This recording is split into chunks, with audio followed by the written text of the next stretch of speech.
చేయించినట్టున్నాను, క్షమించండి. Stuck in your Hyderabad traffic. Yeah, అన్నీ బాగుంటాయి కానీ హైదరాబాద్లో ఫుడ్ బాగుంటుంది.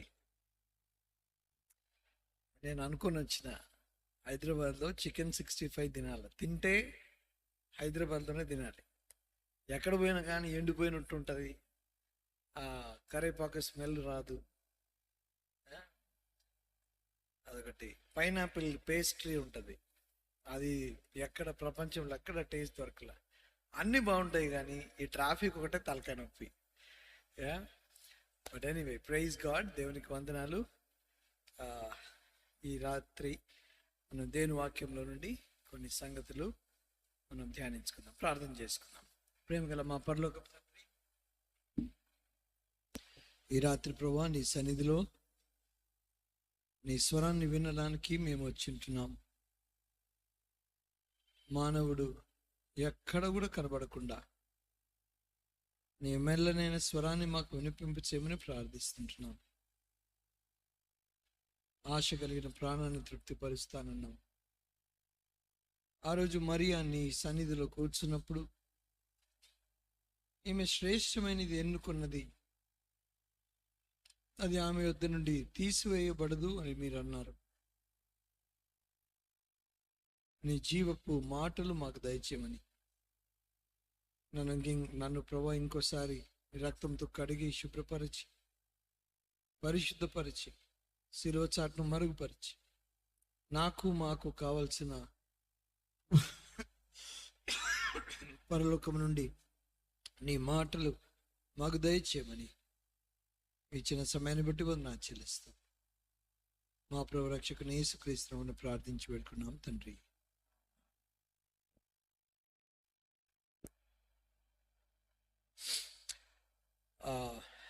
ఈ రాత్రి అసలు మనం మందిరానికి ఎందుకు వస్తాం?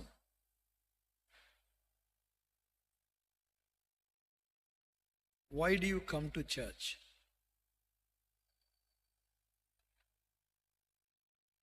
కొన్ని సంగతులు మనం ఆలోచన చేద్దాం. అసలు ఎందుకు వస్తాం చర్చ్కి?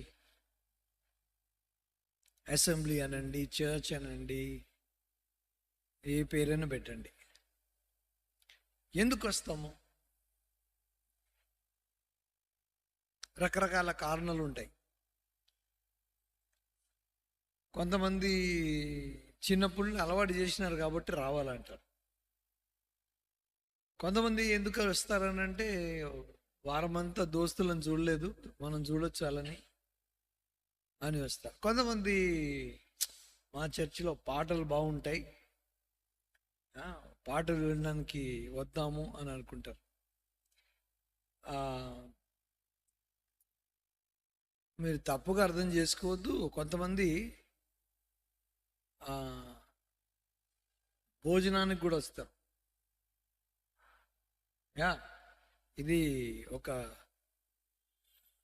మా చర్చ్లో మేము సర్వే చేశాం, ఇది వేరే సంఘాలలో కూడా వర్తిస్తుంది అని నేను అనుకుంటున్నా. ఒక ఆయన ఉండేవాడు, ఆయన డ్రగ్ అడిక్ట్. డబ్ల్యూడబ్ల్యూఈ తెలుసా? WWF అనేవాళ్ళు, ఇప్పుడు WWE. వాడిని వేసి కింద పడేస్తాడు, దూకుతాడు, ఎగురుతాడు. ఆ WWE ఛాంపియన్ ఆయన. ప్రభువుని నమ్ముకున్నాడు. మొత్తం ఒంటి నిండా టాటూస్ ఉంటాయి,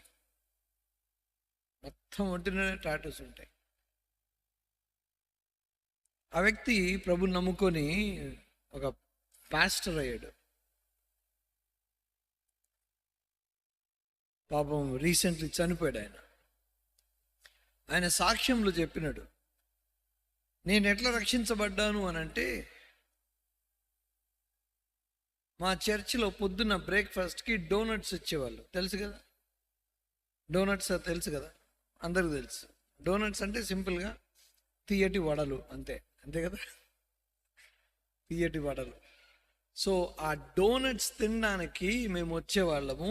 ఆ డోనట్స్ కోసం వచ్చి ప్రభు మమ్మల్ని రక్షించుకున్నాడు.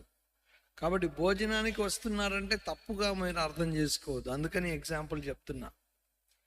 మనం సంఘానికి రకరకాల కారణాల కొరకు మనం సంఘానికి వస్తాం.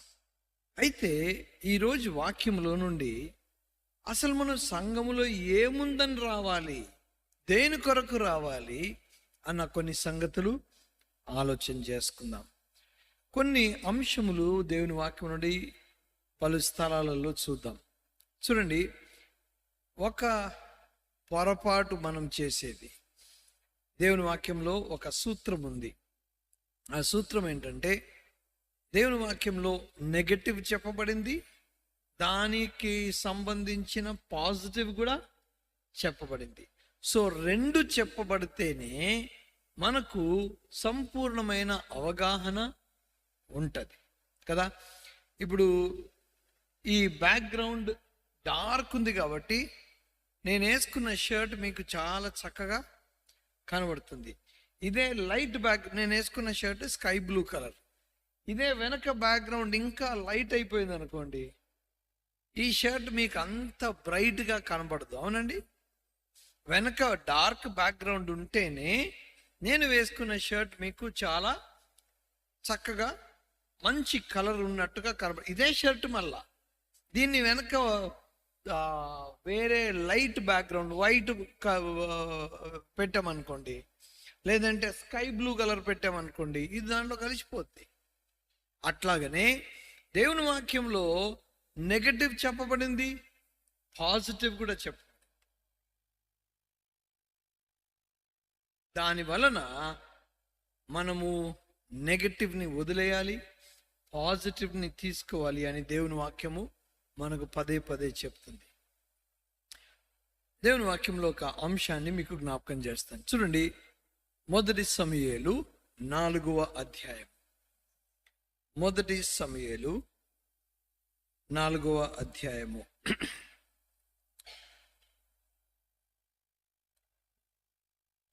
మీరు గొప్ప దైవజనుల ద్వారా తరబీదు పొందిన సంఘం అని నాకు బాగా తెలుసు, కాబట్టి మీకు వాక్యం బాగా తెలుసని నేను నమ్ముతున్నా. 1 సమూయేలు 4వ అధ్యాయము దేవుని వాక్యంలో చాలా విచారకరమైన అధ్యాయము. It's a very tragic chapter in the Bible. ఎప్పుడూ జరగనటువంటి విషాదకరమైన పరిస్థితులు ఈ అధ్యాయంలో జరిగినాయి. మనం ధ్యానించం కానీ ఈ మాట మనం ఆలోచన చేద్దాం. నా దగ్గర ఇంగ్లీష్ బైబిల్ ఉంది కాబట్టి తెలుగు బైబిల్ ఉన్న వాళ్ళు నాకు చదివి సహాయం చేయండి. 4వ అధ్యాయం 1వ వచనం నుండి చదువుతారా?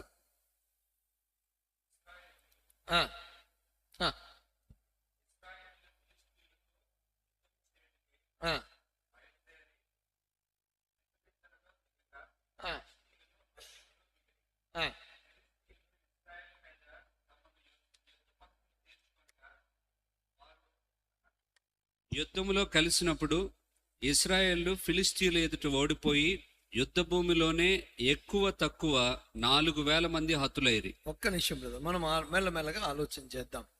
ఇక్కడ దేవుని ప్రజలు ఫిలిష్తీయులు అన్న శత్రువుల చేతిలో ఓడిపోయినారు.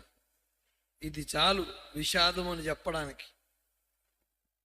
దేవుని ప్రజలు అన్యుల ద్వారా ఓడిపోయినారు. మనకు వాక్యంలో ఉన్న గొప్ప గొప్ప వచనాలు ఉన్నాయి. లోకంలో ఉన్నవాడు కంటే మీలో ఉన్నవాడు గొప్పవాడు అని అంటాం. లోకంలో ఉన్నవాడి కంటే మీలో గొప్పవాడు ఉన్నట్టు ఎందుకు ఓడిపోయినావయ్యా నువ్వు?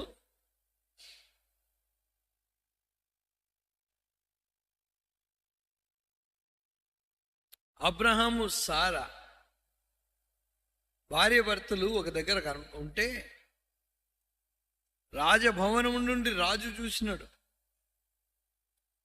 చూసి నాకు సారా కావాలన్నాడు. దేవుడు జోక్యం చేసుకొని అక్కడ తప్పు జరగనివ్వాల.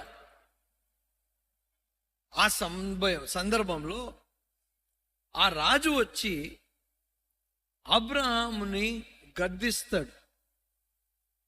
అర్థమవుతుందా? ఎవరు ఎవరిని గద్దించినారు?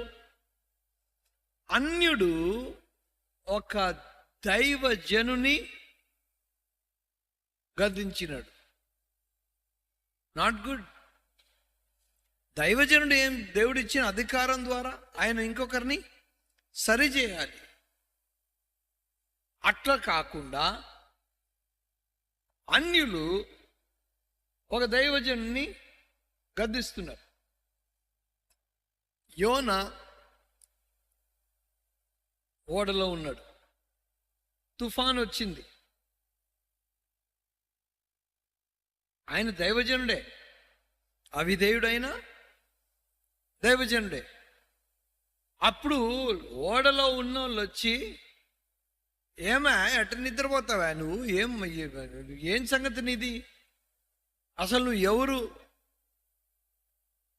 అని ఎవరు గద్దించినారు? అన్యులు గద్దించినారు. ప్రియులారా, దేవుని బిడ్డలుగా మనకు విజయం ఉండాలని మనం ఆశిస్తుంటాం. మనకు జీవితంలో విజయం ఉండాలని మనం ఎంతో ఆశిస్తుంటాము. కానీ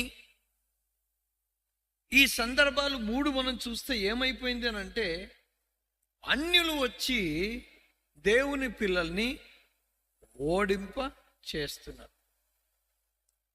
దేవుడు ఐగుప్తుల నుండి ఇశ్రాయేలు నుండి బయటికి తీసుకొచ్చి పాలుతెలను ప్రవహించే దేశము, కానానీయులు, జెబూసీయులు, హిత్తీయులు, పెరిజీయులు ఉన్న దేశంలో వీళ్ళని తీసుకొచ్చినారు. ఎందుకు తీసుకొచ్చినాడు? మీరు వెళ్ళి వారిని జయించి వారిని తరిమేసి వారి దేశాన్ని మీరు ఆక్రమించుకోండి అని అన్నాడు. జరిగింది అట్లనే. యెహోషువ గ్రంథంలో పలు స్థలములలో రాయబడిన మాట ఏంటంటే, వారిని తరిమివేయలేకపోయినారు, కాబట్టి ఈనాటి వరకు వాళ్ళు అక్కడే ఉన్నారు అన్నాడు. దేవుని ప్లాన్ ఏంటి? వాడిని తరిమేయాల కదా. జెబూసీయులు అనుకోండి, ఎబూసీయులు అంటే తెలుగులో ఎబూసీయులని తరిమేయాలి అని అంటారు. వాళ్ళు తరిమేయలేదంటే అర్థం ఏంటి? నీకు సంపూర్ణ విజయం అనేది రాలేదు. దేవుని యొక్క ప్లాన్ ఏంటి? పాలు తేనెలకు ప్రవహించే దేశంలో నువ్వు వేరే వాళ్ళతో కలిసి ఉండడానికి కాదు, వాళ్ళని నువ్వు తరిమేయాలి, ఆ స్థలంలో నువ్వు జీవించాలి. అది దేవుని ప్లాన్. కానీ ఇక్కడ మనకు ఏం కనపడుతుంది అంటే, ఫిలిస్తీయులు ఇశ్రాయేలుని ఓడించినారు. ఎంతమంది చనిపోయినారు బ్రదర్? 4,000 మంది 4,000 మంది హతులైరి చనిపోయినారు. 4,000 డెడ్ బాడీస్ ఒక్కసారి ఇట్లా లైన్ గా పెట్టి చూద్దామా ఎట్లుంటుందో. చాలా పెద్ద నంబర్, చాలా పెద్ద నంబర్. 4,000 శవాలని లైన్ గా పెడితే చాలా బాధాకరమైన పరిస్థితి. దేవుని పిల్లలు మళ్ళా 4,000 మంది చచ్చిపోయినారు. అయితే వీళ్ళు ఏం చేసినారంటే ఒక మంచి పని చేసినారు. వీళ్ళు సాయంత్రం కూర్చొని విచారణ చేసినారు. వీళ్ళు ఒక ఎంక్వైరీ కమిటీ లాగా పెట్టుకున్నారు. అసలు మనం ఎందుకు ఓడిపోయినాము, ఆ విషయంలో మనం మెచ్చుకోవాలి వాళ్ళని. మనకి ఎక్కడ పతనం వచ్చింది, మనం ఏ విషయంలో ఓడిపోయినాము, ఏ విషయంలో మనము శత్రువుకి మనం వీక్ అయిపోయినామో కూర్చొని వాళ్ళ యొక్క పరిస్థితిని, దాని ఇంగ్లీష్లో ఇంట్రాస్పెక్షన్ అంటారు. ఇంట్రాస్పెక్షన్ అంటే వారి జీవితాల్ని పరీక్షించుకున్నారు వాళ్ళు కదా. ఇంట్రాస్పెక్షన్, ఎందుకు ఓడిపోయినాము అనేది ఆలోచన చేసి వాళ్ళు ఏమనుకున్నారు తెలుసా? ఇంట్రాస్పెక్షన్ సరిగానే చేసినారు, కానీ ఇప్పుడు వినాలి మాటలు. ఇంట్రాస్పెక్షన్ అనేది మంచి పనే, కానీ solution was a wrong one.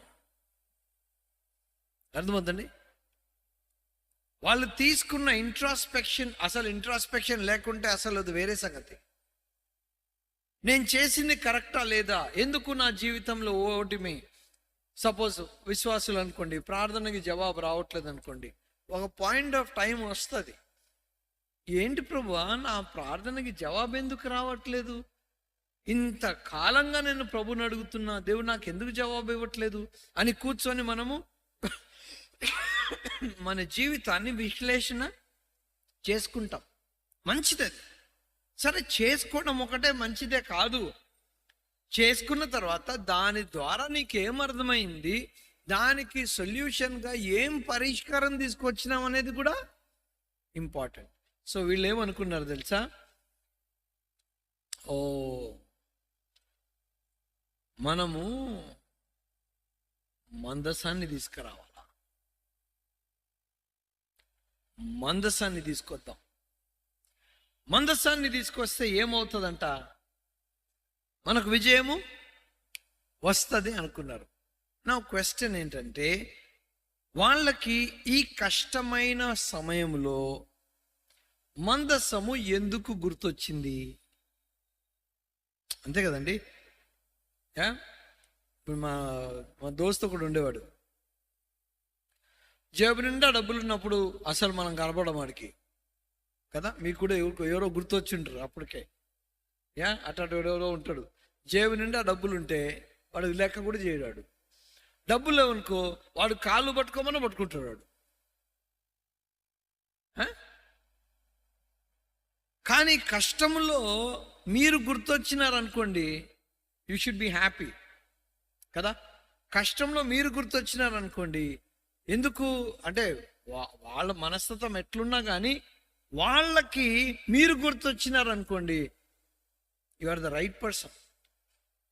So వీళ్ళకేమనిపించింది, కష్టంలో ఇప్పుడు మనకేమి సొల్యూషన్ వస్తే విజయం వస్తుంది అనుకున్నారు, మందసం. మందసం ఎందుకు గుర్తొచ్చింది? మందసం ఎందుకు గుర్తొచ్చిందంటే గతంలో జరిగిన కొన్ని ఇన్సిడెంట్స్ వాళ్ళకి గుర్తొచ్చినాయి. యెహోషువ గ్రంథంలో 3వ అధ్యాయంలో ఎప్పుడైతే యోర్దాను నది దాటడానికి వాళ్ళు వచ్చినప్పుడు నీళ్ల మీద కాళ్ళు పెట్టినప్పుడు యాజకులు, నీళ్ళు ఏమైనాయి, పాయలు తెలుసా వాళ్ళకి.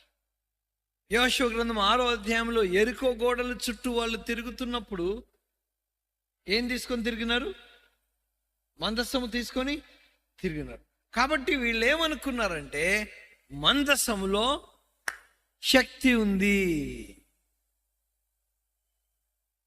అవునా? మందసంలో శక్తి. సరే, మందసాన్ని తీసుకొచ్చినారు. మందసాన్ని తీసుకొస్తే ఆ నెక్స్ట్ డే మందసాన్ని తీసుకొస్తే అక్కడ వాక్యంలో రాయబడింది, ఫిలిస్తీయులకు కూడా భయం పుట్టుకుందంట. అరే ఏంది ఇంత గొప్ప కేకలేస్తున్నారు వీళ్ళు. ఇప్పుడు నిన్న ఓడిపోయినోడు ఈరోజు పెద్ద గట్టి గెంతులు వేస్తే అనుకోవాలి, ఆశ్చర్యం ఏదండి. వరే నిన్నటి దాకా వీడు ఒక పిరికోడ్లాగా ఉన్నాడు, ఇప్పుడు ఎంత ధైర్యం వచ్చింది వీడికి, ఏదో అయింది ఈ రాత్రి, ఏమో జరిగింది కాబట్టి ఎక్కడి నుండి ధైర్యం వచ్చింది వీడికి అనుకుంటారా లేదా? ఫిలిస్తీయులు కూడా భయపడ్డారు. చూడండి 4వ అధ్యాయము 6వ వచనం. ఫిలిస్తీయులు ఆ కేకలు విని హెబ్రీయుల దండులో ఈ గొప్ప కేకల ధ్వని ఏమని అడిగి, యెహోవా నిబంధన మందసము దండులోనికి వచ్చనని తెలుసుకొని జడిసి, దేవుడు దండులోనికి వచ్చనని అనుకొని, అయ్యో మనకు శ్రమ. ఎవరు అనేదన్నమాట? ఫిలిస్తీయులు. నిన్నటి రోజున ఎవరు వీళ్ళంతా? వీరులు, 4,000 మంది చంపిన వాళ్ళు. వీళ్ళకి భయం పుట్టుకుంది, మనకు శ్రమ అంటున్నారు. సరే, ఎన్ని మాటలన్నా యుద్ధం చేయాలి కదా. యుద్ధం చేసినారు. ఏం జరిగింది చూడండి, 10వ వచనం చదవండి. ఫిలిస్తీయులు యుద్ధము చేయగా ఇశ్రాయేలు ఓడిపోయి అందరూ తమ డేరాలకు పరుగెత్తి వచ్చిరి. అప్పుడు అత్యధికమైన వధ జరిగెను. ఇశ్రాయేలీల్లో 30,000 కాల్బలము కూలెను. ఒరే ఒరే ఒరే ఒరే, మందసం తీసుకొస్తే ఎంతమంది చచ్చిపోయినారు? 30,000 మంది. నిన్నటి రోజున మందసము లేనప్పుడు ఎంతమంది చచ్చిపోయినారు? 4,000 మంది చచ్చిపోయినారు. మనం ఏమనుకొని ఆ మందసం తీసుకొచ్చినాము? మనం గెలుస్తామని మందసం తీసుకొచ్చినాము. కాబట్టి ఏమైంది అక్కడ? గొప్ప వధ జరిగిన వాక్యం రాయబడింది. సో ఎక్కడ తేడా ఉందా లేదా? మనం 4,000 శవాల గురించి ఇంత గొప్పగా మనము బాధపడుతుంటే ఇప్పుడు 30,000 మంది చచ్చిపోయినారు. ఎక్కడ తేడా కొట్టింది? There is some problem somewhere, right? There has to be some miscalculation. యుద్ధం చేస్తే 4,000 మంది చచ్చిపోయినారు. మనం ఆ యుద్ధం జయించాలని వాళ్ళకున్న పాస్ట్ని, గతాన్ని బట్టి వాళ్ళు తీసుకొచ్చిన మందసాన్ని గుర్తు చేసుకొని మందసాన్ని లిటరల్గా వాళ్ళు యుద్ధ భూమికి తీసుకొస్తే శత్రువు కూడా భయపడ్డాడు. కానీ యుద్ధం చేసేవరకు ఆ సాయంత్రం కల్లా 30,000 మంది చచ్చిపోయినారు. ఇంకా చాలా విషాదాలు జరిగినాయి అక్కడ. ఏమైంది అక్కడ? మందసాన్ని తీసుకొస్తే దేవుడు విజయం ఇవ్వాలి కదా.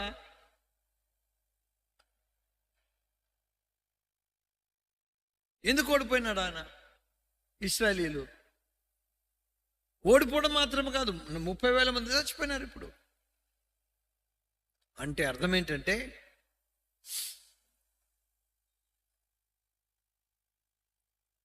వాళ్ళ సొల్యూషన్ రాంగ్.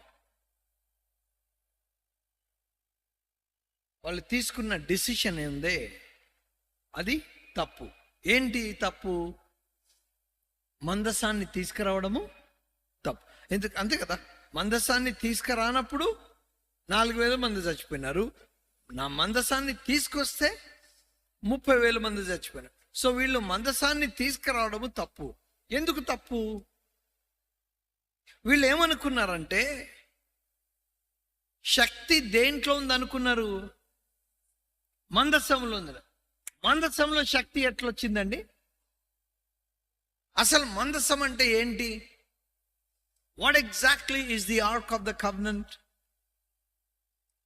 చెక్క పెట్టే. నిర్గమాకాండం 25వ అధ్యాయం నుండి మీరు చదువుకుంటా పోతే మందసం అంటే నథింగ్ బట్ అకేషియా వుడ్తో చేస్తారు. తుమ్మకర్రతోటి చేసి ఒక పెట్టెని తయారు చేస్తే దాని మీద మూత పెడతారు. దేవుడు వారిని దాంట్లో మన్నా పెట్టమన్నాడు. అహరోను చిగురించిన కర్ర పెట్టమన్నాడు. దాని తర్వాత దేవుడు స్వయంగా రాసిన 10 ఆజ్ఞలు దాంట్లో పెట్టమన్నాడు. సో అదేంటది? చెక్క పెట్ట. సో వాళ్ళు ఏం చేసినారు? ఈ చెక్క పెట్టెల బలం ఉందరా అనుకున్నారు. అది ఓన్లీ సింబల్ అని మర్చిపోయినారు.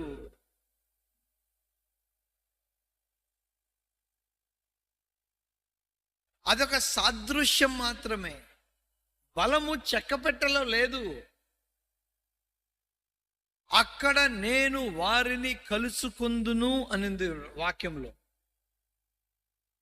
అక్కడ నేను వారిని కలుసుకుందును.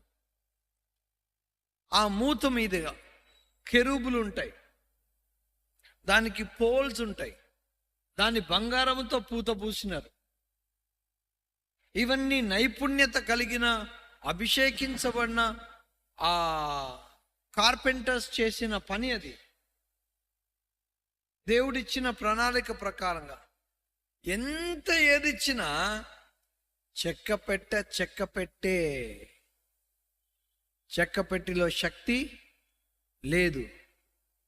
ఈ మాట ఎందుకు చెప్తున్నానంటే అండి, మనం జాగ్రత్త గుర్తు పట్టాలి. మనము రియల్ స్ట్రెంగ్త్ ఎక్కడుందో, రియల్ బ్లెస్సింగ్స్ ఎక్కడున్నాయో మనం గ్రహించాం. మన క్యాల్కులేషన్ ప్రకారంగా మనకు వచ్చే ఆశీర్వాదాలు, అసలైన బలము ఎక్కడో ఉందనుకుంటాం. ఇప్పుడు వీళ్ళు ఓడిపోయినారు, వీళ్ళు స్వపరీక్ష చేసుకున్నారు. ఈ స్వపరీక్ష చేసుకున్నప్పుడు వాళ్ళు గనక మనం ఏదో తప్పు చేసినాం అనుకుంటా, మనం సరి చేసుకోవాలి అని ఆలోచన చేసుంటే గనక స్టోరీ డిఫరెంట్గా ఉండేది. ఆకాను వెళ్ళి ఎరుకో నుండి కొన్ని వస్తువులు తెచ్చి ఇంట్లో దాచిపెట్టినాడు. తర్వాత దినము వాళ్ళు యుద్ధం చేసినప్పుడు ఏ దేశం అది? హాయి అనే దేశం. హాయి అనే దేశంకి వెళ్ళినప్పుడు వీళ్ళు ఏం క్యాల్కులేషన్ చేసినారు? ఏమి అందరు ఎందుకు సార్, కొంతమంది పంపిస్తే సరిపోద్ది, ఊరికే ఇట్లా కొట్టేస్తే వాళ్ళు కదా. కొన్నిసార్లు అనిపిస్తుంది కదా, ఇండియా ఏదో గెలిచింది కదా, T20 మ్యాచ్ గెలిచింది కదా, అబ్బో అసలు ఏం చూడనట్టు చెప్పకుండా, అసలు ఎట్లా అంటే అసలు అన్న క్రికెట్ అన్న ఏంటన్నా అది అన్నట్టు. బయట ఎట్లుంటాం అట్లే ఉండాలి ఇక్కడ. అర్థమైందా?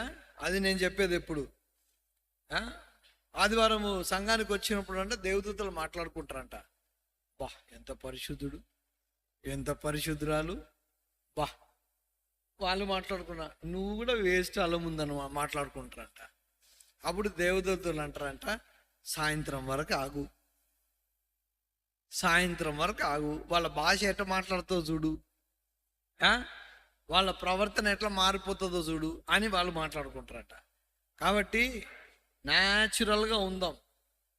బయట మన క్రికెట్ గురించి మాట్లాడుకుంటే, క్రికెట్ గురించి ఒక సందర్భంలో దేవుని వాక్యంలో చెప్పడంలో తప్పు లేనే లేదు. ఎక్కడుందో కనుక్కొని చెప్పండి నాకు, ఎక్కడా లేదు అది కదా.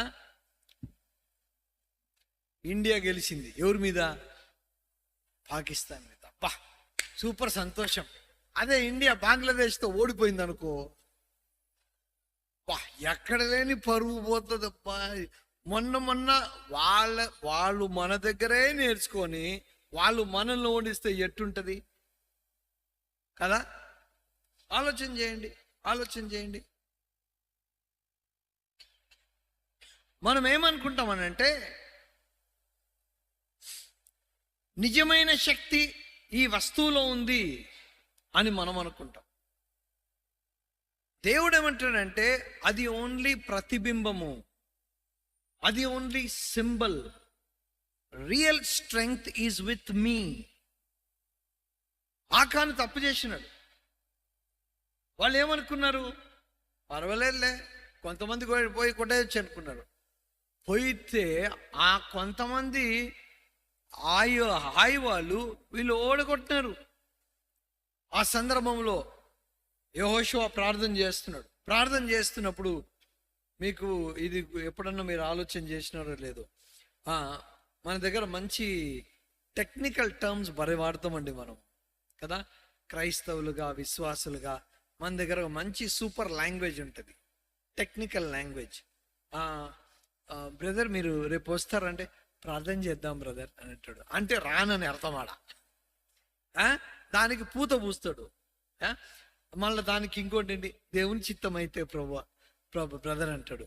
నువ్వు అనుకునేది ఏం చెప్పు, నిజం చెప్పు, నువ్వు అనుకునేది ఏం చెప్పు. నీకు ఆల్రెడీ వేరే బర్త్డే పార్టీ ఉంది, నువ్వు అక్కడ పోదామని ప్లాన్ చేసినావు. కానీ నువ్వు సేవకునికి ఏం చెప్తావు, వేరే బ్రదర్స్ సిస్టర్స్కి ఏం చెప్తావు? దేవుని చిత్తం అయితే వస్తావు. కానీ కారెత్తుతానే భార్యతోటి ఎట్ట పోతాం, ఆడికి పోవాలి కదా అన్నట్టు. అది వీడు చెప్పకూడదు. నువ్వు టెక్నికల్ లాంగ్వేజ్ సూపర్ మాట్లాడతాం మనం కదా.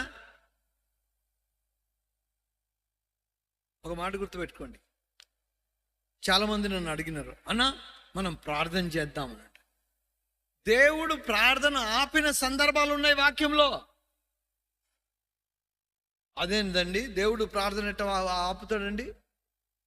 దేవుడే కదా ప్రార్థన నేర్పించింది, యేసు ప్రభు కదా ప్రార్థన చేసింది, ప్రార్థనకి ప్రాముఖ్యత దేవుడే కదా చూపించింది. Yes, no doubt about it. But ప్రార్థన ఆపండి అన్నది కూడా ఆ దేవుడే. యెహోషువ ప్రభు దగ్గర అడుగుతున్నాడు, ప్రభువా మేము ఎందుకు ఓడిపోయినాము? ఎరికో వాళ్ళని ఓడించినాము, ఆఫ్టర్ ఆల్ హాయి వాళ్ళ దగ్గర మేము ఎందుకు ఓడిపోయినాం ప్రభువా? అప్పుడు దేవుడు అన్నాడు, పాలెములో పాపం ఉంది అని అన్నాడు. పాలెములో పాపం ఉంది. ఆ వచనం చూడండి, యెహోషువ గ్రంథము 7వ అధ్యాయము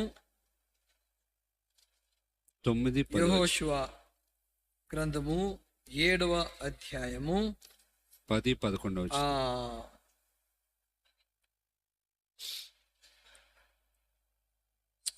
12వ వచనం చదవండి. కాబట్టి ఇశ్రాయేలు శాపగ్రస్తులై తమ శత్రువుల ఎదుట నిలువలేక తమ శత్రువుల ఎదుట వెనుకకు తిరిగిరి. శాపగ్రస్తులైన వారు మీ మధ్య ఉండకుండా మీరు వారిని నిర్మూలం చేస్తేనే తప్ప నేను మీకు తోడై ఉండను. ఏమంటున్నాడు?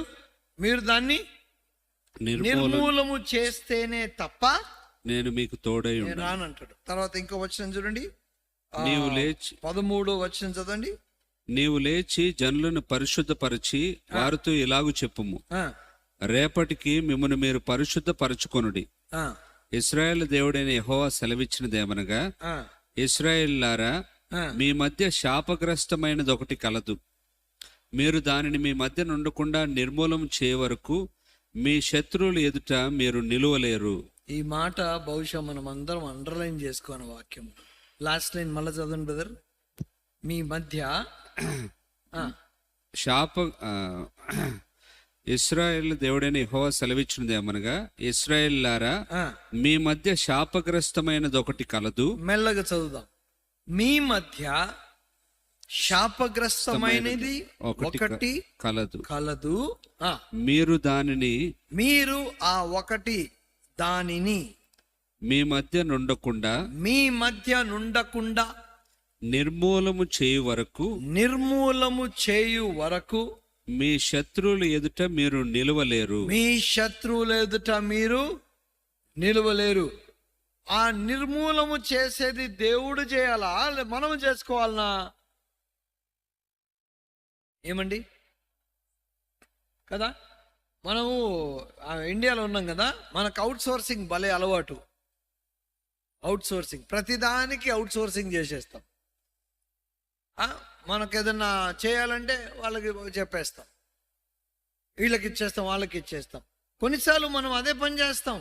ఇక్కడ నేను నిర్మూలన చేస్తాను, నాకు ప్రార్థన చేయండి అని దేవుడు అనట్లా. ఏమన్నాడు అక్కడ? మీరు నిర్మూలన చేయాలి.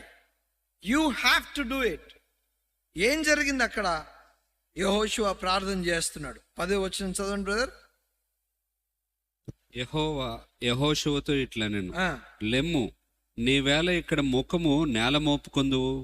అంటే అర్థం ఏంటి? నీవు ఎలా నీ ముఖము నేల మోపుకొని ఎందుకు నేల మోపుకుంటాడు? ప్రార్థన, దానికి ఆన్సర్ ఉంది అక్కడ. ఇంకా చదవండి. ఇశ్రాయేలు పాపం చేసి ఉన్నారు, నేను వారితో చేసిన నిబంధనను వారు మీరి ఉన్నారు. శపితమైన దాన్ని కొంత తీసుకుని దొంగిలి బొంకి తమ సామానులో దాన్ని ఉంచుకుని ఉన్నారు. కాబట్టి ఇశ్రాయేలు శాపగ్రస్తులై తమ శత్రువుల ఎదుట నిలవలేక తమ శత్రువుల ఎదుట వెనుకకు తిరిగిరి. సో యెహోషువ ప్రార్థన చేస్తున్నాడు. దేవుడు ఏం చేసినాడు? ఈ ప్రార్థనని ప్రార్థన విన్నాడా? ప్రార్థన ఆపమన్నాడా? ఏమండి బ్రదర్స్ సిస్టర్స్, ఏముంది మీ బైబిల్లో? ప్రార్థన విన్నాను అన్నాడా, లేదంటే ఫస్ట్ ప్రార్థన ఆపయా? పాలెంలో పాపం ఉంది, ఫస్ట్ కనుక్కోండి ఎక్కడుందో. మనం అటు చేయం. ప్రార్థన చేద్దాం బ్రదర్, దేవుడు అంటున్నాడు ప్రార్థన ఆపవా. First you take action. ఆ పని వాళ్ళు చేయాలి. ఆ రోజు వాళ్ళేమనుకున్నారు? మన మధ్యలో ఏదో ప్రాబ్లం ఉండాలి, అందుకేదో పాపం ఉండాలి, అందుకని దేవుని పిల్లలు మనము ఓడిపోయినాము అని ఆలోచన చేయాలి. అట్లా కాకుండా వాళ్ళు తెచ్చుకున్న సొల్యూషన్ ఏంటంటే మందసం తీసుకొద్దాం, మందసం తీసుకొస్తే గెలుస్తాం అనుకున్నారు. మొదటి సమూయేలు 4వ అధ్యాయం చాలా విచారకరమైన సంగతి. 30,000 మంది చచ్చిపోయినారు, 34,000 మంది టోటల్. నిన్నటి రోజున 4,000, ఈరోజు 30,000, 34,000 మంది చనిపోవడం కాక ఏలి 2 కొడుకులు హోఫ్ని, ఫినియాసులు 2 చనిపోయినారు. ఏలి కూడా చనిపోయినాడు, ఏలి కోడలు చనిపోయింది. దానికి యాడెడ్ ట్రాజడీ ఏంటంటే ఈ మందసము, జాగ్రత్త వినాలి, ఈ మందసము శత్రువుల చేతికి వెళ్ళిపోయింది. ఆ రాత్రి ఎట్లా ఉండుంటది ఆలోచన చేస్తారా? క్యాంప్ ఎట్లున్నదో ఆ దేశము. ఈ మందసం ఎక్కడుండాలా? అతి పరిశుద్ధ స్థలంలో ఉండాలి. ఈ మందసము అతి పరిశుద్ధ స్థలంలో ఉండాలా. ఈ రాత్రి ఈ మందసము ఎక్కడుంది? శత్రువుల చేతిలో.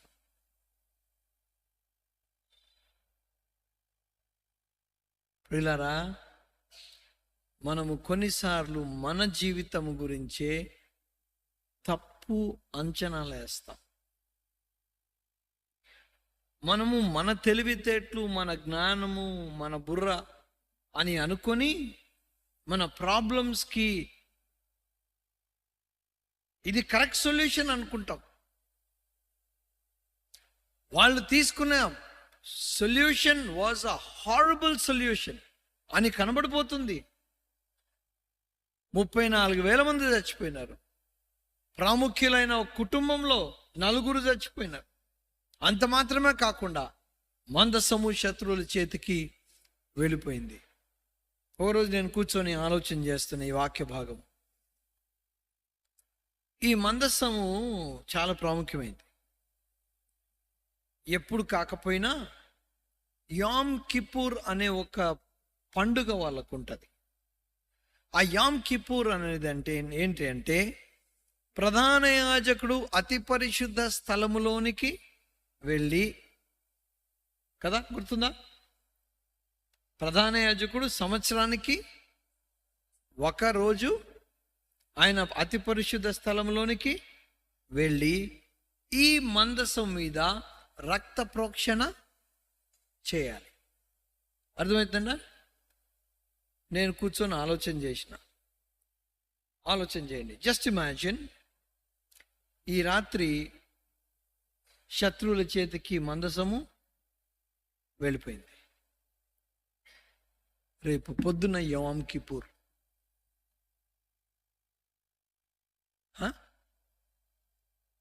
ఈ రాత్రి మందసము శత్రు చేతికి వెళ్ళిపోయింది. ఈ రాత్రి మందసము శత్రువుల ఊర్లో ఉంది.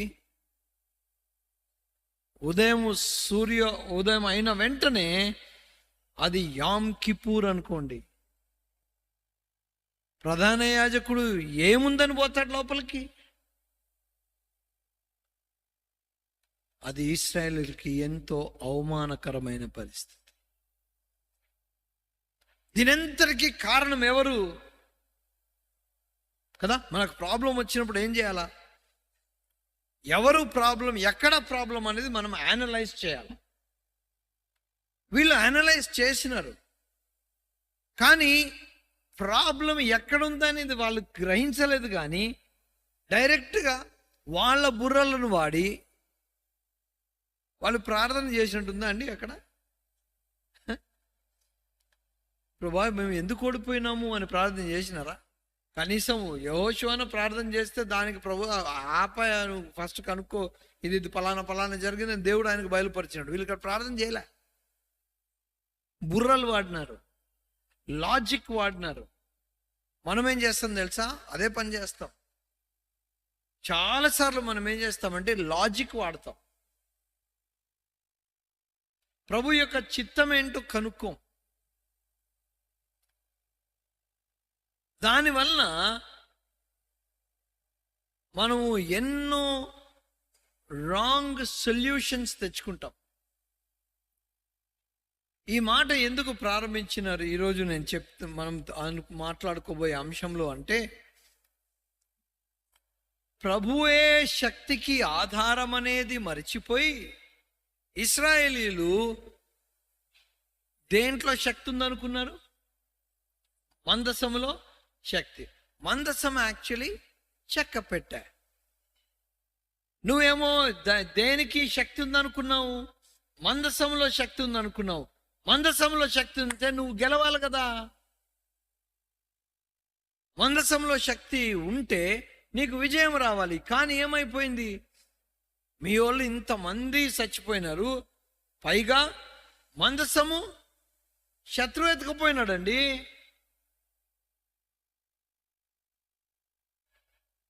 It is because we give more importance to the symbols than the reality. ఇప్పుడు మనము ఈ ఈ ఈ ఈ సంగతిని బట్టి మనము సంఘం గురించి ఆలోచన చేద్దాం. ఎందుకు వస్తాం చర్చికి కదా? ఇప్పుడు అర్థమైందా ఎందుకు మాట్లాడినాం మనం? ఎందుకు వస్తాం చర్చికి? రకరకాల జనాలు ఉంటారు, రకరకాల కారణాల వలన వస్తారు. నేను కొంతమందిని మీకు పరిచయం చేయాలనుకుంటున్నా. వాళ్ళు మందిరంలో ఎట్లా ఉండేవాళ్ళు, వాళ్ళు మనసు ఏంటో అనేది మీకు పరిచయం చేయాలనుకుంటా. కీర్తనలు 84వ అధ్యాయం. కీర్తనలు 84వ అధ్యాయం.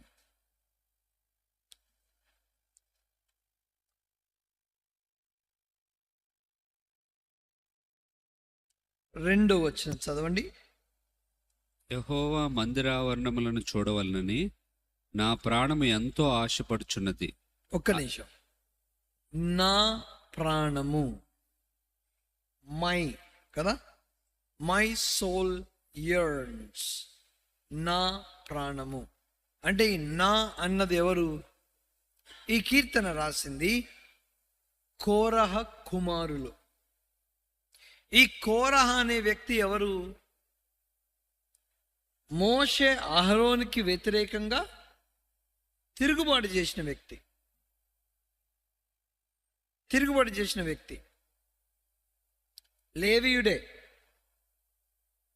లేవీయుడే. ఈ లేవీయులకి ఏం పని ఉండేది? యాజకులకి పరిచర్యలో సహాయం చేయాలి. ఇప్పుడు మందసం ఉంది, లేదంటే ప్రత్యక్షపు బల్ల ఉంది, వాటిని ఈ లోపల పరికరాలు ఉన్నాయి కదా, ఇవన్నిటినీ ఒక ఊరు నుండి ఇంకో ఊరికి వెళ్తున్నప్పుడు యాజకులు వచ్చి ఏం చేసేవాళ్ళంటే వాటి మీద ఆ స్కిన్, ఆ చర్మము దాంతో కప్పేసి దాన్ని మొత్తము వాళ్ళు కట్టేసేవాళ్ళు. దాన్ని ఈ యాజకులు మోసుకొని పోవాలి.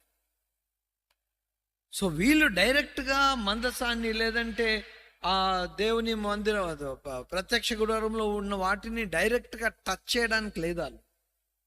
యాజకులు వచ్చి దాన్ని చర్మంతో చుట్టేస్తే అప్పుడు వీళ్ళు వాటిని ఎత్తుకొని పోవాలి. అక్కడ యాజకులకి పరిచర్యలో సహాయం చేయాలి. కాబట్టి కోరా ఏమన్నాడు? కోరా మీద వాళ్ళు అన్న మాట ఏంటి? రే, దేవుడు నీకు పని ఇచ్చినాడు కదా. ఏం పని అది? లేవీయులకు ఇచ్చే పని ఇచ్చినాడు కదా. ఇప్పుడు నువ్వు లేవీయుడిగా ఉంటూ నువ్వు ఏం కోరుతున్నావు? నువ్వు యాజకుని యొక్క స్థలం కోరుతున్నావు. అది ఎక్కడ ప్రాబ్లం? దేవుడు మీతోనే మాట్లాడతాడా? మేము కూడా దేవుని బిడ్డలమే అని కొంతమంది మాట్లాడుతుంటారు చూడండి. వాళ్ళ మనసులో ఉన్న తిరుగుబాటుతనం అనేది ఈజీ కనపడిపోతుంది. కోరాది అదే జరిగింది. లేవీయుడే, ఉన్న పని మంచిగా చేసుకోవచ్చు కదా, కానీ అతను కోరింది యాజకత్వం కోరినాడు. ఆ సమయంలో ఆ రాత్రి ఒక సంగతి జరిగింది. తనతో పాటు కొంతమంది ఉన్నారు. చూడండి, సంఖ్యాకాండము 16వ అధ్యాయము, సంఖ్యాకాండము 16వ అధ్యాయం 1వ వచనం చూడండి.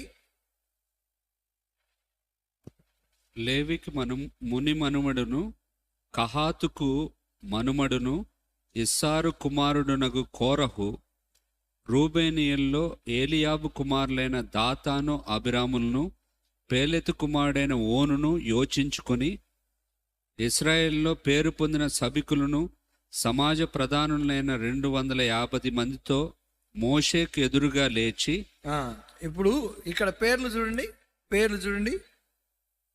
ఎవరు వీళ్ళు? కోరహు, తర్వాత దాతాను, కొంతమంది రూబేనీయులు. వీళ్ళు ఎవరన్నమాట? దాతాను, అబిరాము. దాతాను, అబిరాము వాళ్ళ డాడీ పేరు ఇలియాబు. ఓకే. దాని తర్వాత ఓన్, పెలెత్ కుమారుడైన ఓను. ఎంతమంది వీళ్ళంతా? నలుగురు ప్లస్ ఇంకో 250 మంది జాయిన్ అయినారు వీళ్ళకి. సో వీళ్ళు వచ్చి తిరుగుబాటు చేస్తే అప్పుడు దేవుడు మోషే అహరోనుతో అన్నాడు, వీళ్ళని రేపు రమ్మని చెప్పన్నాడు. వాళ్ళు నెక్స్ట్ డే వచ్చినప్పుడు ఈ మాట చూడండి, 23వ వచనం చూడండి. అప్పుడు యెహోవా మోషేకి ఇలాగు సెలవిచ్చెను, కోరహు, దాతాను, అబిరాముల యొక్క నివాసముల చుట్టుపట్ల నుండి తొలగిపోవుడని జనసమూహముతో చెప్పుము. ఎవరెవరండి ఇక్కడ? కోరా, దాతాను, అబిరాము. ఏం తేడా ఉంది అక్కడ?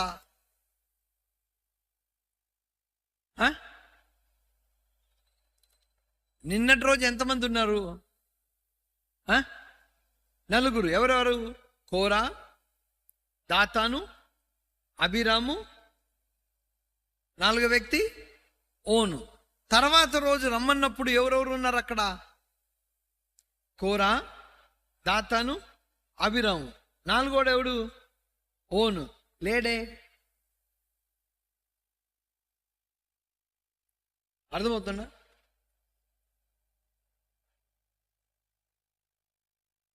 ఓన్ రాలే.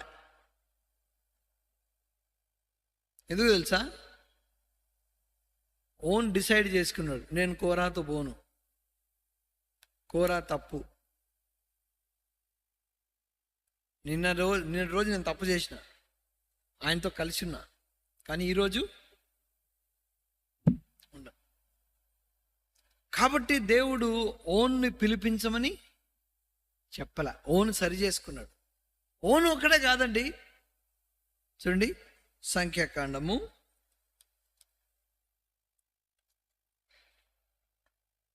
26వ అధ్యాయము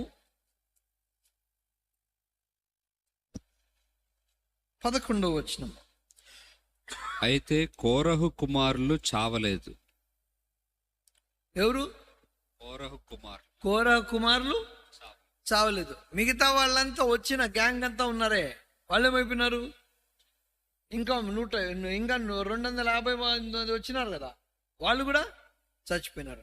వాళ్ళ ఫ్యామిలీ మెంబర్స్ అందరు కూడా ఆ గ్రూప్లో ఉన్నారు. ఈ కోరా కొడుకులు ఎందుకు చచ్చిపోలేదు? కోరా కొడుకులు ఓను, వీళ్ళందరూ ఏమనుకున్నారంటే ఆ ఒక్క రాత్రిలో వాళ్ళకి ఒక ఆలోచన వచ్చింది, మా డాడీ కరెక్ట్ కాదు, మా డాడీ మోషే అహరోనుకి విరోధంగా తిరుగుబాటు చేయడం కరెక్ట్ కాదు. కాబట్టి బహుశా ఆ ఇంట్లో డిస్కషన్ జరుగుండాలి. రాత్రి, డాడీ మీరు చేసేది కరెక్ట్ కాదు. ఏం మాట్లాడుతున్నావురా? వాళ్ళు ఇది చేస్తున్నారు. డాడీ ప్లీజ్,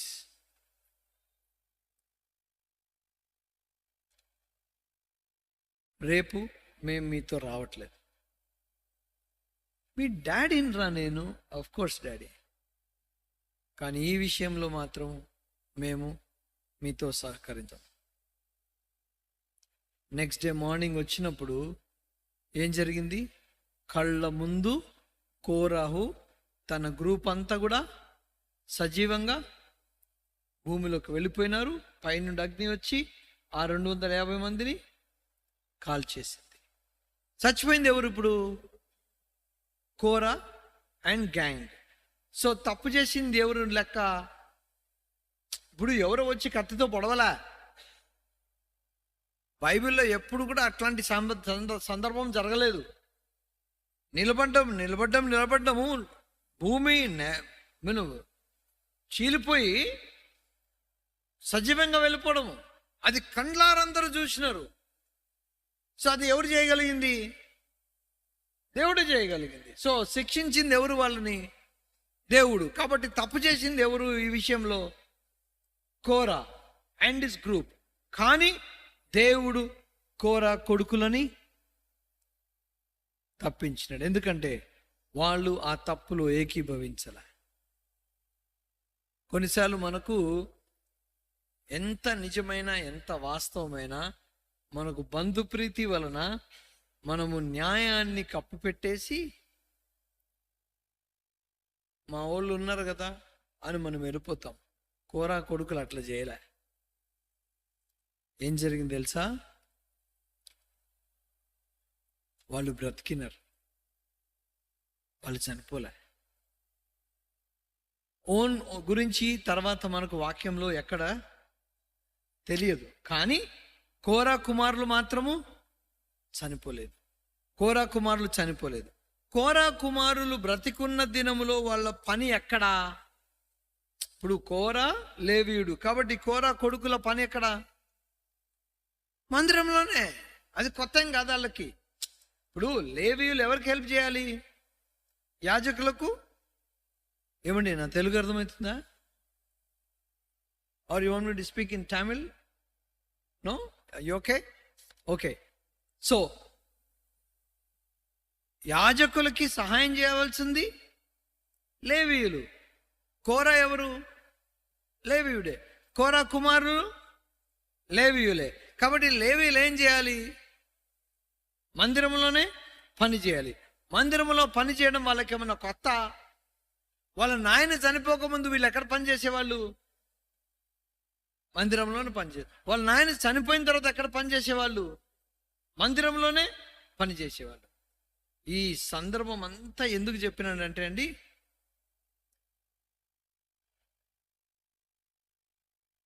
వీళ్ళు దేవుని మందిరంలో గేట్ కీపర్స్గా ఉండడానికి సిద్ధపడ్డారు కదా.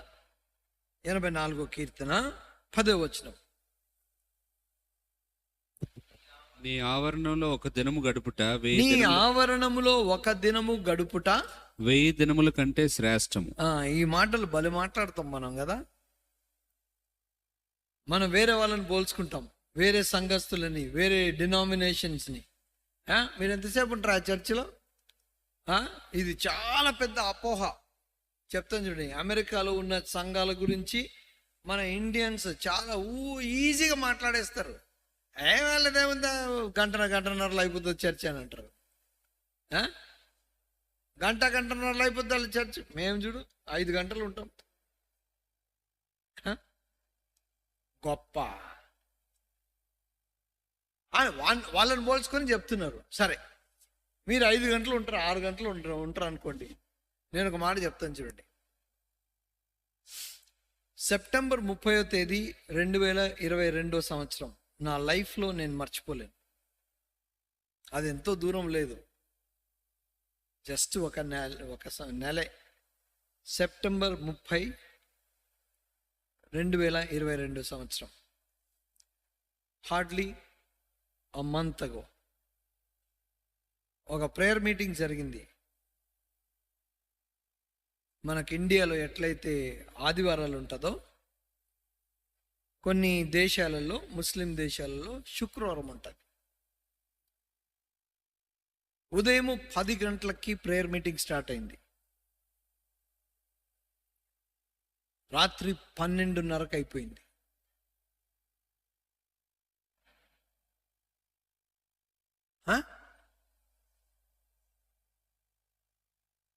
ఇప్పుడు చెప్పండి, 5 గంటలు అని 6 గంటలు అని చెప్పండి. ఉదయం 10 గంటలకు స్టార్ట్ అయితే రాత్రి 12:30కి అయిపోయింది మీటింగ్. ఎవరింట్లో అయితే ఆ మీటింగ్ జరిగిందో ఆ బ్రదర్ ఇప్పుడు రైట్ నౌ ఎయిర్పోర్ట్లో ఉన్నాడు, ఫ్లైట్ ఎక్కుతున్నాడు, రేపు పొద్దున దిగుతున్నాడు ఆయన. ఆ మీటింగ్లో దేవుని మహిమ కొరకు చెప్తున్నా, ఆ మీటింగ్లో వాక్యం చెప్పింది నేనే. పాటలు పాడతాం కదా, బల్ల ఉంటుంది, ఆరాధన ఉంటుంది. అవి కాక వాక్యం చెప్పాలి కదా. మొత్తము 10 గంటల నుండి రాత్రి 12:30 వరకు జరిగిన మీటింగ్లో నేను స్వయంగా 7 గంటలు వాక్యం చెప్పినాను. 7 hours. మీరు కొంతమంది వెంటనే అనుకుంటున్నారు, మీటింగ్ అయిపోతానే ఆండ్రూస్ అంకుల్ దగ్గర, అంకుల్ ఇట్లాంటివన్నీ అసలు రానివద్దు, 7 గంటలు చెప్పను మేము, అంకుల్ మొత్తం సాగుపడతారు మమ్మల్ని కదా. వాళ్ళ ఆకలి చూడండి ప్రియులారా కదా. అక్కడ నా గొప్పతనం ఏం లేదు, అక్కడ లేచి వెళ్ళిపోతే ఎవరికి చెప్తా నేను కదా. వాళ్ళ ఆకలి పొద్దున ఉదయం 10 గంటల నుండి రాత్రి 12:30 వరకు అయిపోయిన తర్వాత వచ్చి అంటారు, అన్నా మాకు ఏం అలసట లేదని అన్నాడు. ఒక ఆయన వచ్చినాడు, అన్నా మీరు ఇంకా చాలా ఫ్రెష్గా ఉన్నారు అన్నారు. నేను బాబు, నేను హోటల్ పోయిన తర్వాత నా పరిస్థితి ఎట్లుంటుందో నాకు తెలుసు. ఎందుకు చెప్తున్నా అంటే అండి, ఎందుకు చెప్తున్నా తెలుసా, మనము ఒకరిని మనకంటే తక్కువని పోల్చుకొని మనం గొప్ప అనుకుంటాం. సంఘాలలో ఇది చాలా జరుగుతుంటుంది కదా. పాటలు పాడుతుంటాం, పాటలు పాడుతుంటే పక్కనోడు అసలు రాగం తాళం పల్లవి లేకుండా పాడుతుంటాడు పక్కన. మనమేమో పాడుతుంటాం, ప్రభుని ఆరాధన చేస్తాం మనసులో, అబ్బా ఈ పక్కన నేను ఇప్పటి నుండి కూర్చోకూడదు ప్రభా, అస్సలు కూని చేస్తున్నాడు. నువ్వు ఆరాధన చేస్తుంటావు, నీ మనసులో ఇవన్నీ వస్తుంటాయి. ఆలోచన చేయండి. 1.5 గంటలు ఉంటారు వాళ్ళు చర్చిలో, మనం ఇంతసేపు ఉంటాం అని అనుకుంటారు. మీరు అమెరికాలో వారానికి వాళ్ళు ఎన్ని గంటలు చర్చిలో ఉంటారంటే మనం ఉన్నదానికంటే ఎక్కువ ఉంటారు వాళ్ళు. మనం ఒక ఆదివారమే హైలైట్ చేసి చెప్తాం, వాళ్ళు మిగతా రోజులలో మిగతా వారములలో ఎన్ని గంటలు ఉంటారని ఆలోచన చేస్తుంటే మనకంటే ఎక్కువ ఉంటారు వాళ్ళు. నేను పనిచేసిన వాళ్ళతోటి ఈ మాటలు ఎందుకు చెప్తున్నాను తెలుసా, వాళ్ళు మందిరంలో పనిచేస్తూ వాళ్ళ డాడీ చనిపోకముందు మందిరంలో పనిచేసినారు, వాళ్ళ డాడీ మందిరంలో చనిపోయిన తర్వాత మందిరంలో పనిచేసినారు.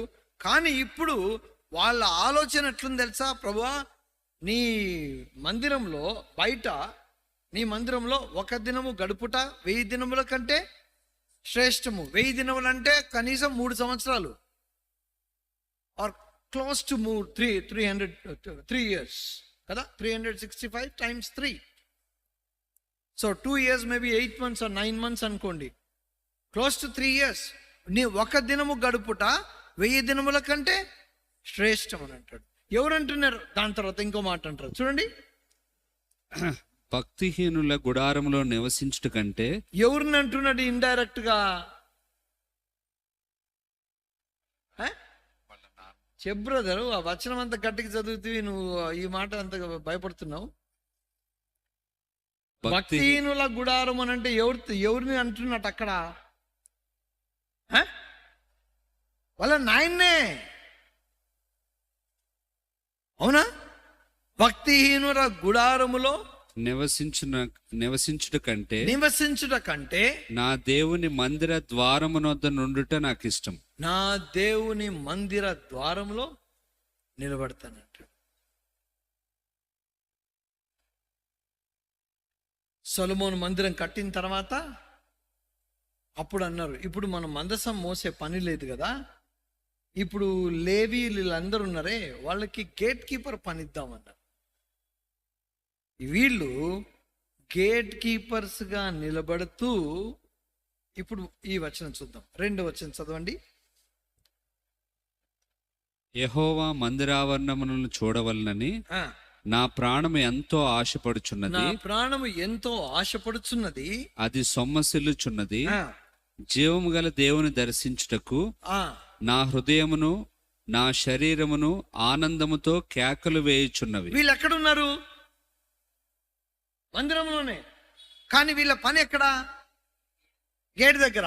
కానీ వీళ్ళ మనసు ఎక్కడుంది? నా జీవము కలిగిన దేవుని మీద నా మనస్సు. ఎవరిన వస్తుంటే తలుపు తీస్తా, ఎవరినో గొడవ చేయడానికి వస్తుంటే నన్ను ఆపుతా, ఒక ముస్లాం వస్తుంటే నా తలుపు తీసి ఆమెకి నడవడానికి సాయం చేస్తా. నా పని గేట్ కీపరే. కానీ నా మనసు ఎక్కడుంది? నా పని మీద లేదు. నా మనసు ఎక్కడుంది? నా జీవము కలిగిన దేవుని. ఇంగ్లీష్లో చక్కగా ఉంది మాట. My heart and my flesh cry out for the living God. జీవము కలిగిన దేవుని కి నా మనస్సు, నా శరీరము ఎలుగుతుంట. బ్రదర్, నువ్వు దేవుని మందిరంలో పరిచయం చేస్తుండొచ్చు. అమ్మా, సిస్టర్స్, మీరు దేవుని మందిరంలో పరిచయం చేయొచ్చు. చాలా మంచిది, చాలా శ్రేష్టమైన సంగతి. దేవుని మందిరంలో మనం ఏ పనికి వెనకాడకూడదు. చాలా శ్రేష్టంగా మనం దేవునికి మన సమయం ఇవ్వాలి. కానీ మనం మనసు ఎక్కడుండాలా? మనసు ఎక్కడుండాలా? జీవము కలిగిన దేవుని పట్ల. మనం ఈ సంగతి నేర్చుకుందాం. దేవుని మందిరం గురించి ఇంకొక సంగతి చెప్పి నేను ముగిస్తాను. ఒకటో రాజులు, మొదటి రాజుల గ్రంథం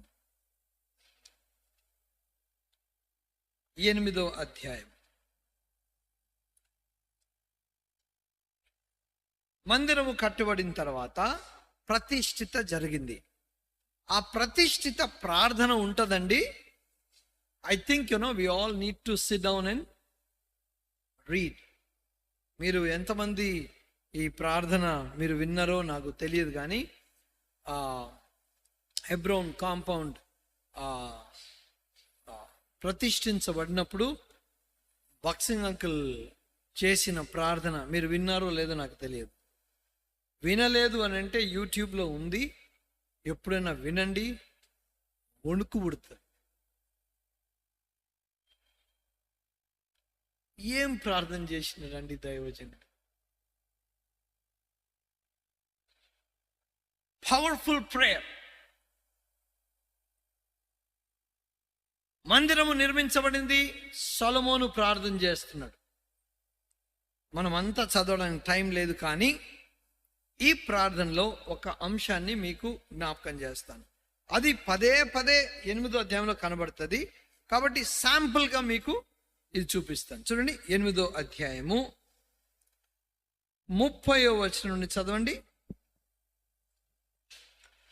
మరియు నీ దాసుడినైన నేనును నీ జనులైన ఇశ్రాయేలీయులను ఈ స్థలము తట్టు తిరిగి ప్రార్థన చేయనప్పుడెల్లా నీ నివాస. ఒక నిమిషం మళ్ళీ చదవండి. మరియు నీ దాసుడినైన నేనును నీ జనులైన ఇశ్రాయేలీయులను ఈ స్థలము తట్టు తిరిగి. ఏ స్థలము తట్టు? అక్కడ సందర్భం ఏముంది? ఏ స్థలము తట్టు? కట్టబడిన మందిరం కదా, సొలొమోను కట్టిన మందిరం. ప్రభువా, ఈ మందిరము తట్టు చదవండి బ్రదర్. తిరిగి ఈ మందిరము తట్టు మేము తిరిగి ప్రార్థన చేయనప్పుడెల్లా నీ నివాస స్థానమైన ఆకాశమందు విని. అది నీ నివాస స్థలమైన ఆకాశమునందు విని. నువ్వు ప్రార్థన ఎక్కడ చేస్తున్నావు? ఆలోచన చేయాలి. You need very careful here. నువ్వు ఎక్కడికి వచ్చి ప్రార్థన చేస్తున్నావు? మందిరంలోకి వచ్చి ప్రార్థన చేస్తున్నావు. మందిరంలోకి వచ్చి ప్రార్థన చేస్తుంటే నువ్వు చెప్పే మాటలు, నువ్వు చేసే ప్రార్థన ఒకరు వింటున్నారు. ఆ వినే వ్యక్తి ఎక్కడున్నాడు? అది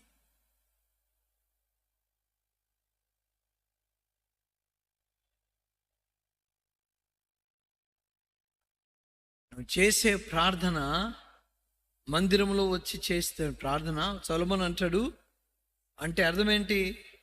ప్రభువా, ఈ మందిరం కట్టిన చూడు, ఈ మందిరంలో నువ్వు లేవు.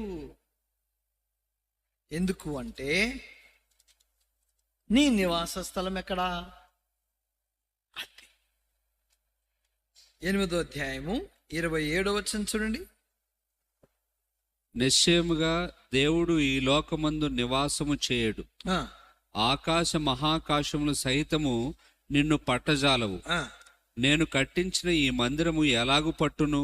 అబ్బా, ఎంత గొప్ప వైభవంగా కట్టి ఏమంటాడు? ఇది ఆఫ్టర్ ఆల్ నథింగ్ ప్రభువా. అసలు నువ్వు దీంట్లో పడతావా? అసలు ఏంది అసలు?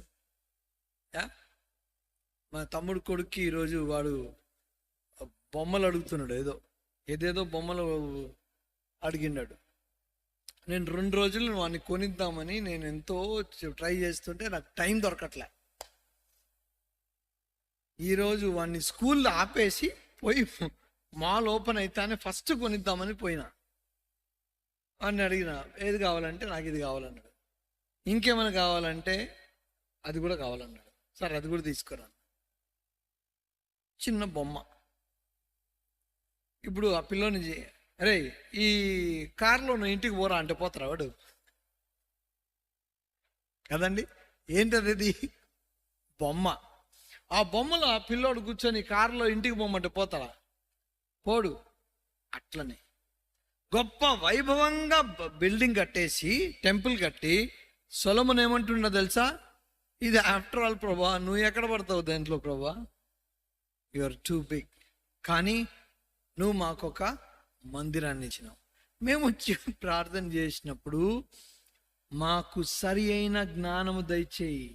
ఏంటన్నమాట? నువ్వు ఇక్కడ లేవు. ఎక్కడున్నావు? ఆకాశం. కానీ నువ్వు చేసే ప్రార్థన ఎక్కడికి పోతుంది?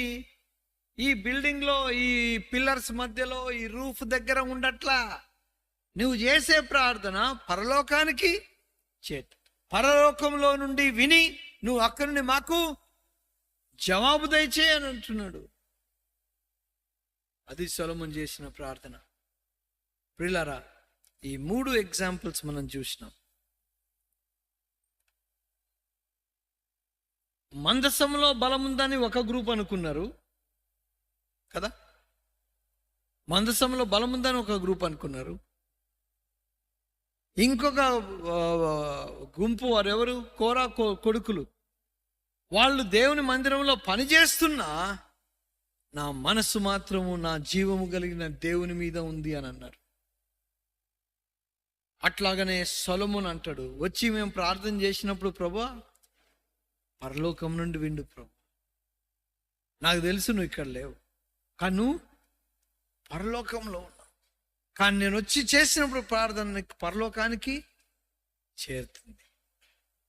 That is the right understanding of the house of God. That is the right understanding of the presence of God. సింబల్స్కి మనము విలువ ఇవ్వకూడదు కదా. సింబల్స్కి మనం విలువ ఇవ్వకూడదు. చాలామంది మెడలో క్రాస్ వేసుకుంటారు. ఎవరిష్టం వాళ్ళది. కానీ యేసు ప్రభువు అన్నాడు, నీ సిలువ మెడ మీద కాదు, నువ్వు సిలువ కింద ఉండాల. నీ కాడి మోసుకొని వెంబడించు అని అన్నాడు. కాడి అన్నప్పుడు ఈ జంతువు ఎక్కడ ఉంటుంది? కాడి కింద ఉంటుంది. ఆ సిలువ ఎక్కడ ఉండాలి?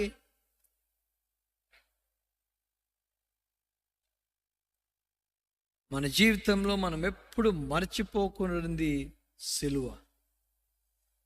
కాబట్టి మనకు ఆదివారం రోజున మనం ప్రభు బలలో ప్రతి ఆదివారం మనం పాలు పొందుతాం. చాలా మంది చర్చిలకు ఉండదండి.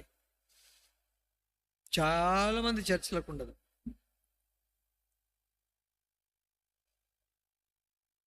ఒకసారి గుడ్ ఫ్రైడేకి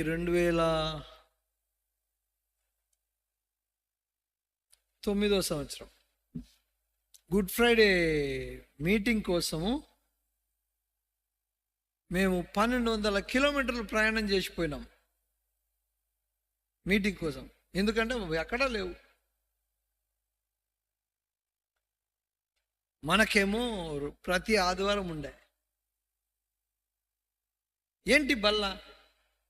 సిలువకి గుర్తు, శరీరము, రక్తం. నీ కొరకు నా కొరకు ప్రభువైన యేసుక్రీస్తు వారి సిలువలో ప్రాణం పెట్టి, నువ్వు సింబల్స్కి వాల్యూ ఇస్తే అది ఆయనకు అవమానకరం. ప్రాణం పెట్టింది నేను. దేవునికి ప్రతిసారి ఇశ్రాయేలులతో ప్రాబ్లం ఎక్కడొచ్చింది తెలుసా? అహరోను దూడ తయారు చేసినాడా? బంగారపు దూడ తయారు చేసినాడా? దూడ తయారు చేసి ఏం చెప్పినాడు ప్రజలకి ఆ దూడ విషయంలో?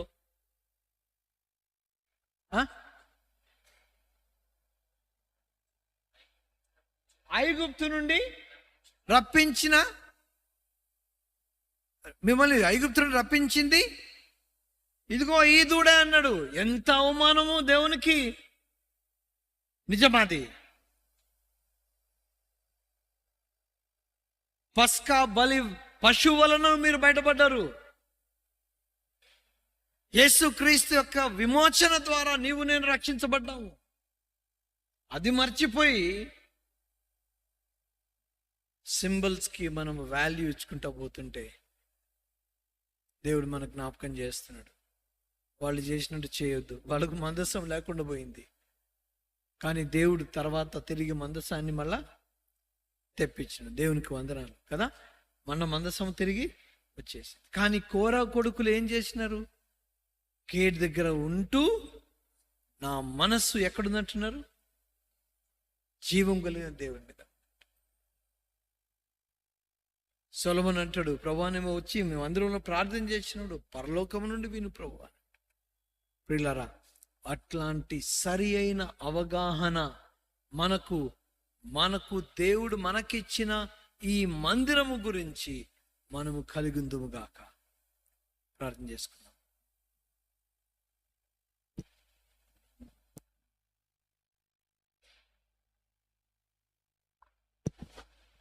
ప్రేమగల మా పరలోకపు తండ్రి, ఈ రాత్రి మీరు నాతో మాతో ఎంతో స్పష్టంగా మాట్లాడినందుకు వందనాలు చెల్లిస్తున్నాం. నీవు మా కొరకై అవమానం పొంది, అన్యాయపు తీర్పు పొంది సిలువ మీద నువ్వు చనిపోయినావు. మా కొరకై రక్తం కార్చినావు. కానీ మేము మాత్రం వేరే వాటికి క్రెడిట్ ఇచ్చుకుంటూ పోతున్నాం. ప్రభా, క్షమించమని ప్రార్థిస్తున్నాం. నీ బిడ్డలుగా సంఘంలో ఉంటూ కూడా కొన్నిసార్లు సరి అయిన అవగాహన మాకు సంఘం గురించి లేక, మాకు పరిచర్య గొప్ప, నేను వాయించే ఇన్స్ట్రుమెంటే గొప్ప, లేదంటే నేను చేసే వంటే గొప్ప, రకరకాల పరిచర్లు మీరు ఇచ్చినారు. కానీ ప్రభా, పరిచర్య మాకు విగ్రహం అయిపోతుంది. కొన్నిసార్లు నిన్ను మర్చిపోతున్నాం నాయనా. సింబలే శక్తి కలిగిన దేవుడు, నువ్వు శక్తి కలిగిన దేవుడవే అని గ్రహించడానికి మీరు మాకు సాయం చేయమని ప్రార్థిస్తున్నాం.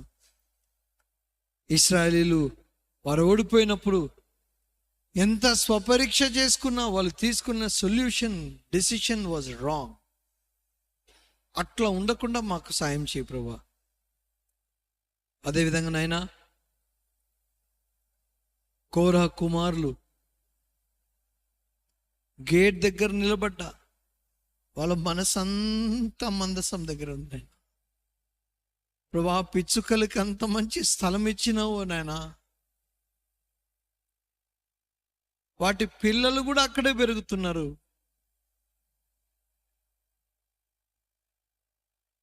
ప్రభా, నేను గేట్ కీపర్ అయినా నా మనసు నీ మందసం మీదే, నీ సన్నిధిలోనే. నా జీవము కలిగిన దేవుని మీదనే నా ఆశ అని కోరా కుమారులు జీవించినారు.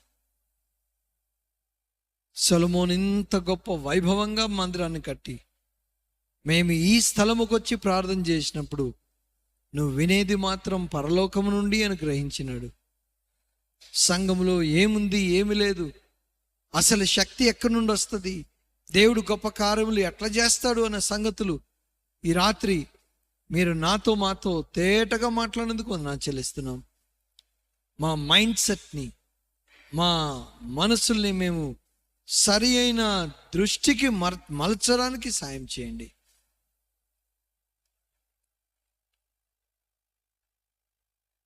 నీ మందిరంలో నమ్మకంగా జీవించడానికి సాయం చేయండి. ఈ మాటలు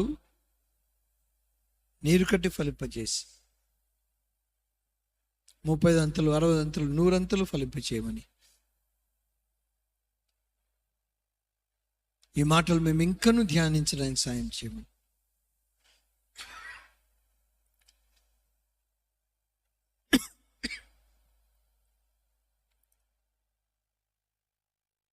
నీ మాటలు నెమ్మరు వేసుకోవడానికి సాయం చేయమని మా ప్రభు రక్షకుని యేసుక్రీస్తునామమున ప్రార్థించి వేడుకుంటున్నాం తండ్రి. మన తండ్రి అయిన దేవుని ప్రేమయు ప్రభువైన యేసుక్రీస్తు కృప పరిశుద్ధాత్మ అన్యోన్య సహవాసము మనకిప్పుడును అందరికీ సదాకాలము తోడేను గాక.